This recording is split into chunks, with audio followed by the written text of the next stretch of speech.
వైఎస్ఆర్సీపీ నాయకులు బెదిరింపులకు దిగేటువంటి పరిస్థితులు చూస్తూ ఉన్నాం. మీరు ఎవరు వచ్చినా కానీ బాగోదు, రేపొద్దున రప్పా నరుగుతాం, మేమే వస్తాం, రేపొద్దున కాంట్రాక్టులన్నీ రద్దు చేస్తాం, మీకు ఎవరిని కూడా ఉపేక్షించేది లేదు, ఎక్కడ ఆలోచించేది లేదు అని చెప్పి అంటే ఈ విధమైనటువంటి బెదిరింపులు, ఈ విధమైనటువంటి వార్నింగ్ ఏంటి, ఎలా చూడొచ్చు? బేసిక్గా జగన్మోహన్ రెడ్డికి కానివ్వండి, వైసీపీ పార్టీలో ఉన్న వాళ్ళకి ఎవరికి కూడా మైండ్ లేదు. వీళ్ళు ఏ కాడికి నరికేస్తాం, పొడిచేస్తాం, చంపేస్తాం అని ఒక భయభ్రాంతమైన వాతావరణాలు సృష్టించి అసలు ఏంటి అంటే మెడికల్ కాలేజీల అంశంలో ఎవరు తప్పు, ఎవరు రైట్? పబ్లిక్ గవర్నమెంట్ రెండు జాయింట్గా చేసేదానికి, ప్రైవేటీకరణ చేసేదానికి తేడా తెలియని వాళ్ళు వీళ్ళు ముఖ్యమంత్రులు, మంత్రులుగా చేశారు. మన రాష్ట్ర దౌర్భాగ్యం కింద నేనైతే భావిస్తా ఉన్నా. మీరు ఏదైతే పీపీపీ విధానం మీరు ఏదైతే ప్రెస్ మీట్లు పెట్టుకొని మీకు తెలుసో తెలియకుండా మాట్లాడుతూ ఉన్నారో వాటి మీద ఆయా పీపీపీ విధానం ఏంటో అని అడిగితే అంటే ఏంటి చంద్రబాబు నాయుడు రాజకీయానికి, జగన్మోహన్ రెడ్డి రాజకీయానికి వ్యత్యాసం ఏంటి? ప్రజల కష్టం తెలిసిన మనిషి, ప్రజలు శ్రేయస్సు కోరుకునే మనిషి అధికారంలో ఉంటే ఎలా ఉంటుంది అనేది ఈ సంవత్సరన్నర పరిపాలనలో ఆంధ్రప్రదేశ్ ప్రజలందరూ కూడా చూస్తూ ఉన్నారు.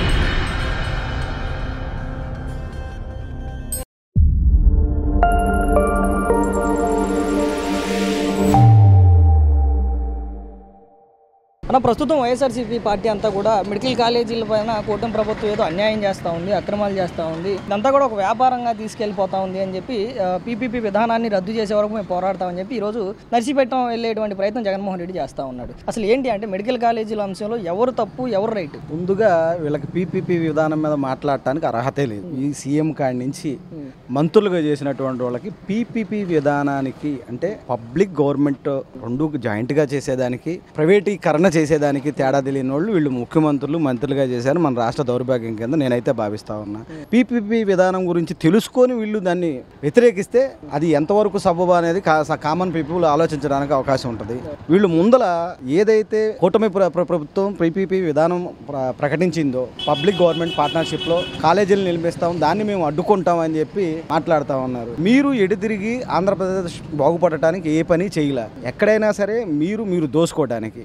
ఇప్పుడు ఆ జగన్మోహన్ రెడ్డి ఏదైతే మెడికల్ కాలేజీల గురించి మాట్లాడుతా ఉన్నాడు, ఆహా అన్న కనపడాలని చెప్పి అంటా ఉన్నాడో, చూసి ఆహా అనాలి అంటా ఉన్నాడో, అవన్నీ కూడా వీళ్ళ పార్టీ ఎమ్మెల్యేలకి, వీళ్ళ పార్టీని నమ్ముకొని పనిచేసిన వాళ్ళు అందరికీ కూడా వాళ్ళ లాభాల కోసం వాళ్ళకి టెండర్లు ఇచ్చి, అది కొన్ని ఏమో పునాది స్థాయిలో, కొన్నేమో గోతుల్లోనే ఉన్నాయి, కొన్నేమో పిల్లర్ స్థాయిలో ఉన్నాయి. తప్పితే అక్కడ పూర్తయ్యి అక్కడ డాక్టర్లను అలాట్మెంట్ ఇచ్చి హాస్పిటల్ నడిపించే విధానం ఎక్కడుంది? ముందల దానికి నువ్వు ఏదైతే మెడికల్ కాలేజీలు కట్టాలో, మరి సీఎం అయినోడికి ఆ మాత్రం తెలుసో తెలియదో నాకు తెలియదు, కానీ కేంద్రం అనుమతి అనేది కంపల్సరీగా కావాలి. ఈయన ఏ కేంద్రం అనుమతి తీసుకొని ఈ కాలేజీలన్నిటికీ శంకుస్థాపనలు చేశాడు?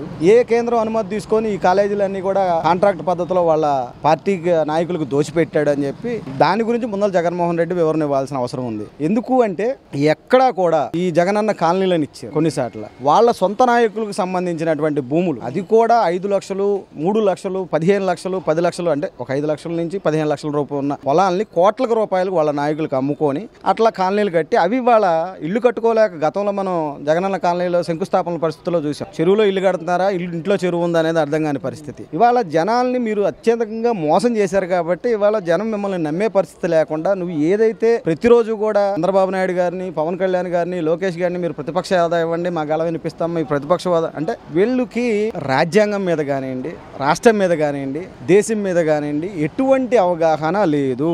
ఈయన ఫస్ట్ క్లాస్ స్టూడెంట్స్ అని చెప్పుకుంటా ఉన్నాడు. కనీస అవగాహన ఈయనకి లేకపోతే ఆయన పక్కన ఉన్నటువంటి ఎడ్యుకేట్స్ అన్నా కానీ అసలు ప్రతిపక్ష హోదా ఎలా వస్తుంది, దానికి ఎన్ని సీట్లు కావాలి అనేది తెలుసుకోండి. పీపీపీ విధానం గురించి తెలుసుకోండి. తెలియకపోతే మీరు అసెంబ్లీకి రండిరా బాబు. అసెంబ్లీకి వచ్చి మీరు ఏదైతే పీపీపీ విధానం మీరు ఏదైతే ప్రెస్ మీట్లు పెట్టుకొని మీకు తెలుసో తెలియకుండా మాట్లాడుతూ ఉన్నారో వాటి మీద ఆయా పీపీపీ విధానం ఏంటో అని అడిగితే అక్కడ పెద్ద ఆయన, ఎంతో ఎక్స్పీరియన్స్ కలిగినటువంటి పెద్ద ఆయన ఉన్నాడు, లోకేష్ గారు ఉన్నారు, ఎంతో ఎడ్యుకేటెడ్ కలిగిన వాళ్ళు అందరూ కూడా ఇవాళ కూటమి ప్రభుత్వంలో అసెంబ్లీలో ఉన్నారు. మీరు వచ్చి మాకు అర్థమై సావట్లేదా మా మట్టి బొర్రలకి ఈ పీపీపీ విధానం ఏందని అడిగితే, బాబు పీపీపీ పీపీపీ విధానం అంటే ఇది. మరి అడగకపోగా అంటే మీరు అన్నట్లుగా దాని గురించి ఒక వివరణ తీసుకోకపోగా దాని గురించి ఇన్ఫర్మేషన్ అంటే అసలు పీపీపీ అంటే ఏంటి, అది ఎలా పనిచేస్తుంది అని కూడా కనీస అవగాహన కూడా లేకుండా మాట్లాడుతున్నటువంటి వైఎస్ఆర్సీపీ నాయకులు బెదిరింపులకు దిగేటువంటి పరిస్థితులు చూస్తూ ఉన్నాం.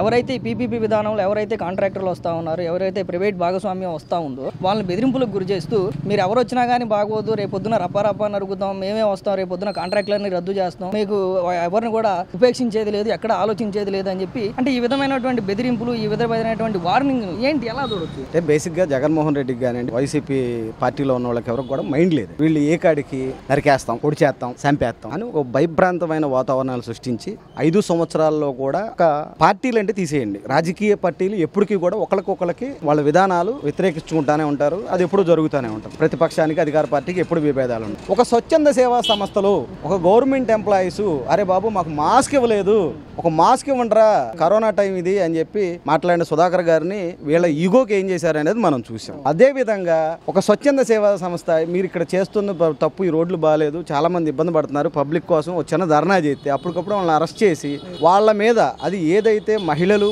పెద్దవాళ్ళు 70-60 సంవత్సరాలు ఉన్న పెద్దలందరూ కూడా రోడ్డు మీద కూర్చొని వాళ్ళ మీద రేపు కేసులు పెట్టారు. అంటే దేనికి ఏ కేసు పెట్టాలో కూడా ముందు వీళ్ళకి తెలుసుకోవాలి కదా.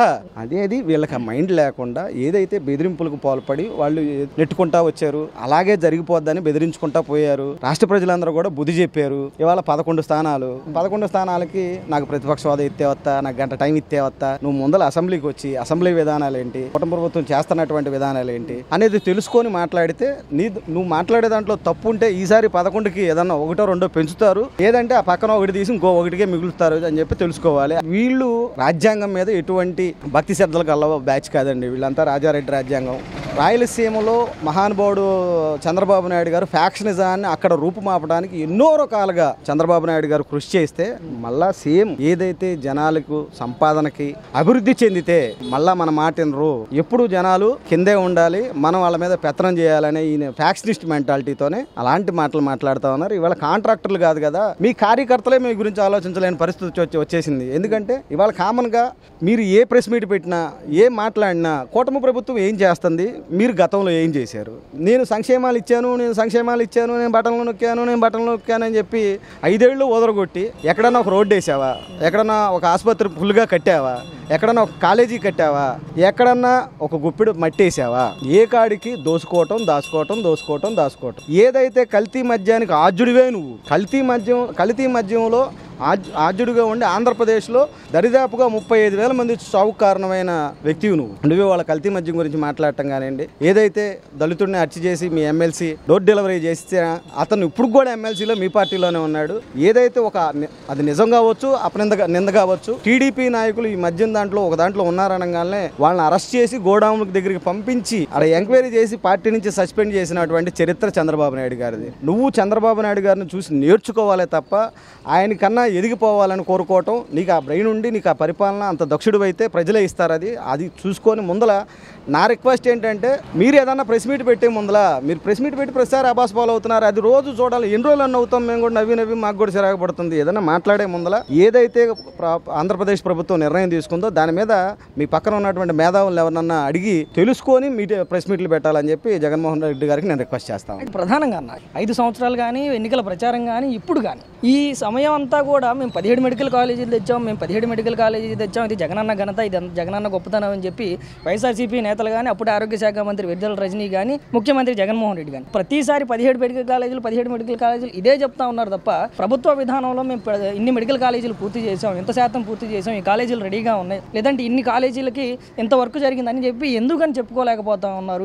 ఈ విధంగా చెప్పి పీపీపీని ఎందుకని వ్యతిరేకించట్లేదు, ఇంత పూర్తి చేసాం ప్రభుత్వం తరఫున లేదు పీపీపీ అని ఎందుకని చెప్పుకోలేకపోతున్నారు. ఏ కాడికి ప్రైవేటైజేషన్ ఆపుదాం అంటున్నారు తప్ప మేము ఇంత కట్టాము, మేము ఇంత చేసామని ఎందుకని చెప్పుకోలేకపోతున్నారు. అంటే జగన్మోహన్ రెడ్డి హాస్పిటల్ కట్టలేదు కానివ్వండి, జిల్లాకు ఒక పార్టీ ఆఫీస్ అయితే కట్టుకున్నాడు. ఈ హాస్పిటల్ పుణ్యమా అనేది అతను చూసుకున్న దాంట్లో జిల్లాకు ఒక పార్టీ ఆఫీస్ అయితే చక్కగా కట్టుకున్నాడు. జిల్లా ఆఫీసులో ఒక 2 ఎకరాలు 3 ఎకరాలు అట్లా పెద్ద అంటే అవకాశాన్ని బట్టి ఎక్కడ ఎంత పెద్దది కుదిరితే అంత పెద్దది కట్టాడు. తాను అధికారంలోకి వచ్చిన తర్వాత 2-3 ఏళ్లలో ప్రతి జిల్లాలో ఒక పార్టీ ఆఫీస్ కట్టుకోగలిగాడే కానీ ఈ 17 హాస్పిటల్ ఎందుకు కట్టలేకపోయాడండి? నిజంగా ఆయనకు ఆ ఉద్దేశం ఉండి నేను తెచ్చాను, నేను చేశాను, నేను కట్టానని చెప్పి చెప్పుకునే అతను 17 హాస్పిటల్ నువ్వు ఎందుకు పూర్తి చేయలేకపోయావు? అసలు దానికి కేంద్రం ఇచ్చిన పర్మిషన్ ఇప్పుడు ఆ రోజున గవర్నమెంట్లో నువ్వు ఉన్న ఏ వెబ్సైట్లోకి వెళ్ళినా సరే ఇగో నాకు కేంద్రం ఈ గవర్నమెంట్ ఇచ్చింది, ఈ జీవో ఇచ్చింది, ఈ జీవో ద్వారా నేను 17 హాస్పిటల్ తీసుకొచ్చాను, ఆ హాస్పిటల్ ఈ ప్రాతిపదికన కేంద్రం మాకు ఈ కోటాలో మాకు ఇచ్చింది, నేను ఆ రోజున పోరాడి తీసుకొచ్చాను అని ఒక పేపర్ చూపించు. నువ్వు తీసుకొచ్చింది ఏదైనా ఉంటే నీ సొంత కాంట్రాక్టులు నీ పార్టీ వాళ్ళ లబ్ధి కోసం నువ్వు ఎక్కడికెక్కడ సెంటు స్థలాల విషయంలో అలాగే చేసావు. జనాల్ని వేల మందిని తీసుకొచ్చి అక్కడ సెంట్ ఇస్తానని ఇక్కడ సెంట్ ఇస్తానని పేపర్ ఇచ్చావు. సెంటు పేపర్లు ఇచ్చిన తర్వాత 2 ఏళ్ళు అధికారంలో ఉన్నావు, ఎక్కడన్నా ఒకరికి ఒక సెంట్ ఇచ్చావా? అట్లాగే ఈ హాస్పిటల్ విషయంలో ప్రతి విషయంలో నేను బహిరంగంగా వైసీపీ వాళ్ళందరినీ అడుగుతా ఉన్నా, నర్సీపట్నంలో ఆయన కంప్లీట్ చేసిన హాస్పిటల్ చూపించమనండి. కంప్లీట్ చేసామండి, ఇగో హాస్పిటల్ ఉంది, హాస్పిటల్లో జనాలు ఉన్నారు, పేషెంట్లు, మేము కంప్లీట్ చేసాం. కూటమి ప్రభుత్వం దీన్ని సద్వినియోగం చేసుకోవట్లేదని మీరు ఏదైనా ప్రూవ్ చేయండి. ఇప్పుడు గతంలో చంద్రబాబు నాయుడు గారు ప్రజావేదిక కట్టారు. ప్రజావేదికకి ఆయన ఆ రోజు ఏం చెప్పాడు, మీరు అధికారంలోకి రాగానే అంటే అది గవర్నమెంట్ అవసరాల కోసం కట్టాం, మీరన్నా వాడుకోవచ్చు, లేదంటే దాన్ని మాకు ఇవ్వండి, మేము దానికి రెంట్ పే చేస్తామని చెప్పి అడిగారు. ఏదైతే ఈయన కక్షపూర్తి ధోరణిలో ఈయనకి పడేయటం మీద ఉన్న ఇంట్రెస్ట్ కట్టడం మీద లేదు ఫస్ట్ నుంచి. ఏదైతే ఆ రోజున చంద్రబాబు నాయుడు గారు అడిగిన దాన్ని ఆ రోజు నువ్వు రెంట్కి ఇస్తుంటే గవర్నమెంట్కి ఆదాయం ఉండేది, ఏదో మీకు ఇచ్చేదేంటి, మేము అధికారంలో ఉన్నామని మీరు వాడుకున్నా బాగానే ఉండేది. ప్రజల సొమ్ము మీద అసలు ప్రజల మీదే కనికారం లేదు, దీనికి ప్రజల సొమ్ము మీద ఏడ ఉంటుంది. ప్రజల సొమ్ముతో కట్టినటువంటి ఒక ప్రజావేదికని నిర్దాక్షంగా కూల్చేసి అక్కడితో రాక్షస ఆనందం పొందాడే తప్ప ఇతనికి పడేయటానికి తప్ప కట్టడానికి పనికిరాడు. ప్రధానంగా మీరు ఎత్తినటువంటి పాయింట్లోనే ప్రజల కోసం కట్టినటువంటి ప్రజాధనంతో కట్టినటువంటి ప్రభుత్వ ధనంతో కట్టినటువంటి ప్రజావేదిక చంద్రబాబు నాయుడు గారు కట్టారు కాబట్టి నేను అక్కడ ఉండి పరిపాలన చేయను, అమరావతి చంద్రబాబు నాయుడు గారు శంకుస్థాపన చేశారు కాబట్టి నేను అక్కడ అమరావతిని పూర్తి చేయను అని చెప్పి జగన్మోహన్ రెడ్డి ఏ విధంగా అయితే 5 సంవత్సరాలు రాజధానిని ఆపేశారో, ప్రజావేదికను కూల్చేశారు, మరి చంద్రబాబు నాయుడు గారు కూడా ఈ 17 మెడికల్ కాలేజీలు జగన్మోహన్ రెడ్డి చెప్తున్నట్టుగా ఆయన శంకుస్థాపన చేశాడు కదా, నేను కట్టను అని చెప్పి వదిలేయకుండా ఈ పీపీపీ విధానం తీసుకొచ్చి అదే 17 మెడికల్ కాలేజీలను పూర్తి చేసే విధంగా చంద్రబాబు నాయుడు ముందుకెళ్తా ఉన్నాడు కదా. అంటే ఏంటి చంద్రబాబు నాయుడు రాజకీయానికి జగన్మోహన్ రెడ్డి రాజకీయానికి వ్యత్యాసం ఏంటి? ప్రజల కష్టం తెలిసిన మనిషి, ప్రజలు శ్రేయస్సు కోరుకునే మనిషి అధికారంలో ఉంటే ఎలా ఉంటుంది అనేది ఈ సంవత్సరన్నర పరిపాలనలో ఆంధ్రప్రదేశ్ ప్రజలందరూ కూడా చూస్తూ ఉన్నారు. అహంకార ధోరణితో నేను చేస్తేనే ఉండాలి, నేను చేస్తేనే ఇది జరగాలి అని చెప్పి పక్క వాళ్ళకి పేరు రాకూడదు అనే వ్యక్తి అధికారంలో లాస్ట్ 5 ఏళ్ళు ఉంటే ఎలా ఉందనేది ఆంధ్రప్రదేశ్ ప్రజలందరూ కూడా చూశారు. అలా దగ్గరగా చూశారు కాబట్టి నీకు 11 ఇచ్చారు. ఇక అంతకన్నా ఎందుకు చంద్రబాబు నాయుడు గారు ఆలోచన చేయట్లేదు అనుకోవచ్చు. చంద్రబాబు నాయుడు గారికి ఆంధ్రప్రదేశ్ అభివృద్ధి ముఖ్యం, ఆంధ్రప్రదేశ్ యువత ముందుకు రావటం, బంగారు భవిష్యత్తు ఉండటం ముఖ్యం, ఆంధ్రప్రదేశ్ ఉన్న భారతదేశంలోనే ఆంధ్రప్రదేశ్ టాప్ మోస్ట్ స్థానంలో ఉండటం ఇష్టం. ఆంధ్రప్రదేశ్ యువత అంతా కూడా దేశ విదేశాల్లో ఇవాళ కూడా సాఫ్ట్వేర్ ఉద్యోగాల్లో రకరకాల కంపెనీలు, మొన్న చంద్రబాబు గారి ప్రెస్ మీట్లో విదేశీ విద్య ద్వారా నాకు 10 లక్షల 60 రూపాయలు అందజేస్తే దాని ద్వారా నేను వెళ్ళి అబ్రాడ్ ఎక్కడో ఒక కంపెనీ పెట్టి సాఫ్ట్వేర్ కంపెనీకి వెళ్ళి అక్కడ కంపెనీస్ పెట్టి ఇవాళ ఆంధ్రప్రదేశ్ అభివృద్ధిలో ఒక 10 కుటుంబాలను ఎన్నో కుటుంబాలను ఆయన దత్తత కూడా తీసుకోవడం జరిగింది P4 ద్వారా. అలాగే ఆంధ్రప్రదేశ్ అభివృద్ధిలో నేను ఎంత చేయగలిగితే అంత చేయగలుగుతానని చెప్పి వాళ్ళ ఆయన పబ్లిక్గా వచ్చి మాట్లాడటం కూడా చూసాం. ఆయన వేసినటువంటి పునాదులు ఎలాంటివి అనేది గతంలో చంద్రబాబు నాయుడు గారిని అరెస్ట్ చేస్తే ఎక్కడో బెంగళూరులో, హైదరాబాద్లో, ఎక్కడో ఫారిన్లో ఉద్యోగాలు చేసుకునే వాళ్ళు కూడా గుండెలు అలిసేలాగా బాధపడి ఎక్కడికెక్కడ నిరసనలు తెలియజేసి అమెరికాలో అలాగే ఎక్కడెక్కడో పొరుగు దేశాల్లో కూడా చంద్రబాబు నాయుడు గారికి మద్దతుగా ఆ రోజున అందరూ అంటే వాళ్ళంతా టీడీపీ కార్యకర్తలండి కాదు, చంద్రబాబు నాయుడు గారు చేసినటువంటి మంచి పని వల్ల వాళ్ళకు ఒక మేలు జరిగింది, దాంతో వాళ్ళ అభిమానంగా ఆ రోజున నిర్ణయం. అలాంటి అభివృద్ధిని కాంక్షించే వ్యక్తే తప్ప జగన్మోహన్ రెడ్డి శంకుస్థాపన చేశాడు కాబట్టి నేను పూర్తి చేయను, జగన్మోహన్ రెడ్డి కట్టాడు కాబట్టి నేను వేరే స్థలంలో కడతాను అంటే ప్రజాధనాన్ని, ప్రజల విశ్వాసాలని, ప్రజల సొమ్ము మీద, ప్రజల భవిష్యత్తు మీద అవగాహన ఉన్నటువంటి నాయకుడి తీరు ఇలా ఉంటుంది. అదే అందుకే దాన్ని ఇప్పుడు ఏదైతే పీపీపీ పద్ధతి ద్వారా నిర్మాణం చేసి దాన్ని ఎలా చేస్తారనేది మీరు ముందులో వెయిట్ చేయండి, లేదా దాని గురించి తెలుసుకోండి, అసెంబ్లీకి రండి మాట్లాడండి, లేదంటే చంద్రబాబు నాయుడు గారితో వెళ్ళి మాట్లాడండి, తెలుసుకోండి. ఏ కాడికి నిందలేయటమే తప్ప నిన్న కూడా మనం గుంటూరులో ఇష్యూ కూడా చూసాం. మీరే చేస్తారు, మీరే దాని మీద కౌంటర్ అంటే దళితులు అంటే ఈ వ్యక్తికి ఏదైతే జగన్మోహన్ రెడ్డి అధికారంలోకి రావడానికి ముఖ్య పాత్ర పోషించిందే దళితులండి. ఏదైతే వాళ్ళ అభిమానంతో వాళ్ళు ఇచ్చినటువంటి ఓట్లతో నువ్వు ముఖ్యమంత్రి అయ్యావో వాళ్ళ మీద కూడా నువ్వు రాజకీయం చేసే పరిస్థితిలో ఉన్నావంటే ఇతనికి రాజకీయం దాచుకోవటం అంటే అధికారంలో ఉండాలి 24 గంటలు, అధికారంలో ఉండి దాచుకోవాలి తప్ప ప్రజలు ఏమైపోయారు, ప్రజల బాగోగులు చూద్దాము ఏ మాత్రం ఉండదు. ఈ వ్యక్తి దగ్గర నుంచి ఆంధ్రప్రదేశ్ ప్రజలు కూడా ఊహించడం మానేశారు. ఏదైతే రాజశేఖర రెడ్డి కొడుకుగా గుర్తించి ఆయన ఏదో మంచి పరిపాలన అందించారు, వాళ్ళ అబ్బాయి ఇంకా బాగా చేస్తాడేమో అని అవకాశం ఇస్తే ఒక 10% కూడా చేయలేక ఇవాళ ఇప్పటి వరకు ఆంధ్రప్రదేశ్ చరిత్రలో 175 స్థానాలకు గాను 11-10 సీట్లు వచ్చినటువంటి పార్టీ ఇది. ఉమ్మడి ఆంధ్రప్రదేశ్లో అన్నా చూసుకోండి, మన సపరేట్ ఆంధ్రప్రదేశ్లో చూసుకోండి. ఇప్పటి వరకు ఒకసారి ముఖ్యమంత్రి చేసి వెంటనే 11 స్థానాలకు రావటం, అది కూడా ముఖ్యమంత్రి ఏదైతే తన తాత, తన తండ్రి, తను నా సొంత ఇలాకా అనుకునే లక్షల మెజార్టీతో గెలిచిన మీరు ఇవాళ వేలల్లోకి పడిపోయారంటే మీ పరిస్థితి ఎలా ఉంది అనేది తెలుసుకొని మీ విధానాలు మార్చుకొని ముందుకొస్తే ఇంకెప్పుడుకొన్నా జనం స్వాగతించవచ్చేమో. కానీ ఇప్పటికీ ఒక 2-3 తరాలకు మాత్రం మిమ్మల్ని నమ్మే పరిస్థితుల్లోనే ఆంధ్రప్రదేశ్ ప్రజలు లేరు.